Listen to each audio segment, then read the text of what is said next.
Students, so today we are going to start our next chapter, the last chapter 21, which is named as data handling.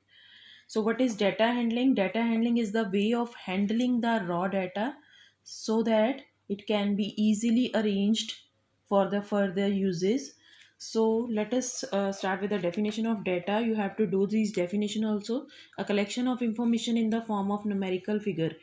The numerical figure is, it may be frequency distribution table, it may be pictograph, or it may be bar graph. मतलब in the way we are representing the data will be called as the numerical figure of the data. Next is the numerical data which is recorded in its original form is called raw data. So पहले जो हमें data दिया है, if we talk about this sum, this is the data in exercise 21.1. It is given in the raw form.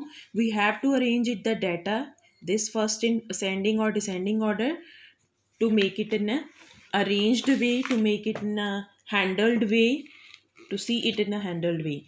And the next is organization data. Organization of data, again, to get a meaningful result from the raw data. Data may be of anything. It may be about the marks or the scores in a match of marks or any other data. It organized in the form of a frequency distribution table. Frequency is, what is the frequency? How, the number of times each number or value is occurring, it's called its frequency. कितनी बार एक number, कोई भी number उस data में, raw data में कितनी बार वो number आ रहा है, that will be called as the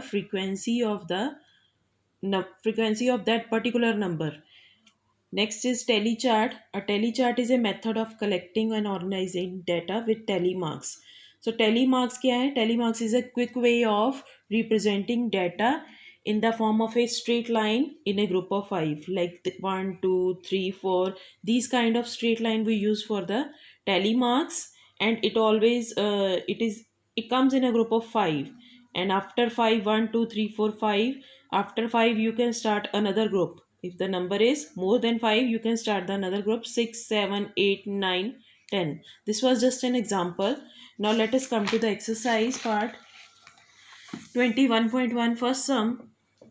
The player of class 6th cricket team of his school made following runs in one day match. एक दिन में उन्होंने ये रन बनाए हैं. These are given in the raw form. The data is given of scores in a raw form. We have to make frequency distribution table for this above score. So first of all, you have to make a table like this. Scores. Here you have to write scores in ascending or descending order. That is your choice. You can write these scores. You have to write score only one time. One score only one time. Next, tally marks and frequency. Frequency I have already told. The number, the particular number, how many times it is appearing in the given data. So you can see 0 is appearing how many times in the given data. It is appearing only one time. So its frequency is 1. So tally marks for it is only one straight line. Tally marks is a straight line in a group of 5. Next is it is 3. Next number is 3 in the ascending order. So how many 3 is occurring? Only one 3 is there. So I have written frequency 1 and tally marks is again one straight line for this. And 11. Next number is 11. Next score is 11. How many times 11 is there? 2 times 11 is there. So frequency of 11 is 2 because 11 is occurring 2 times in this data. So 2 I have written here and 2 straight line for the tally marks of 11. Again 12 is occurring 2 times. Here 12 is occurring 2 times. You have to check how many times the data is occurring for the number is occurring for writing the frequency of that number. So 12 is occurring 2 times. Again 2 straight lines for the 12. 15 is occurring 3 times here in the given raw data.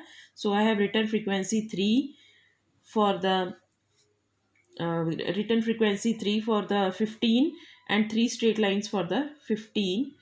20 is occurring 2 times. So I have put here 2 straight lines in the tally marks column and 2 is written here. Now you have to total all these values, and this is your frequency distribution table is arranged. It is made that we have to made in the that we use that we call to made in the first sum. Now come to the second sum. Again a die was thrown.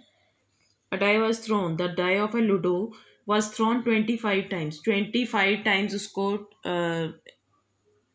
उछाला गया dice को, जो ludo का dice होता है उसको 25 time throw किया गया, and these numbers were occurred during 25 times. These are 25 numbers in total.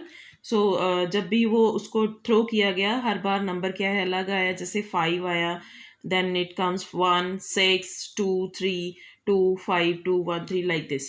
Now you have to make frequency table for this. So first of all, 3 columns you needed. First is the score on the die, second is tally marks, again the frequency that we have done in the first sum. So arrange the data in the ascending or descending order. Here I am arranging the data in ascending order. So 1 to 6 are number I have written here. So you have to see first frequency. What is the frequency of 1? How many times 1 is occurring in this table? How many 1 is occurring in this table? So I have counted, there are 5 ones. 5 times 1 is coming in this table. So 5 in the frequency you will write, and 5 straight lines. 1, 2, 3, 4 straight, and this is the slanting line. Fifth line will always be slanting, because I am again telling the tally marks is a quick way of representing the numbers in a group of 5. After 5 you can start again the straight line, the 6, 7, and on the 10 it will also, on the 10th number it will be slanting line. So 2, now again 2 is occurring 6 times in the given data, so 6 lines are there. Now you have to make all the numbers like this. You have to put frequency and tally marks for each number by counting how many times they are occurring in the table. After that, which number occurred least number of times? The question is which number occurred least number of times. सबसे कम बार कौन सा number आ रहा है table में. You can see which is occurring in the least time. So answer is 4. 4 is occurring the least time on the dice, that is only 2 times. Now which number is occurring maximum times? सबसे ज़्यादा बार कौन सा number आ रहा है? That is 2. 2 is the answer because it is occurring maximum times on the dice, which is 6. So these are 1 and second sum which were in the syllabus. Third and fourth sum is not in the syllabus. Now you have to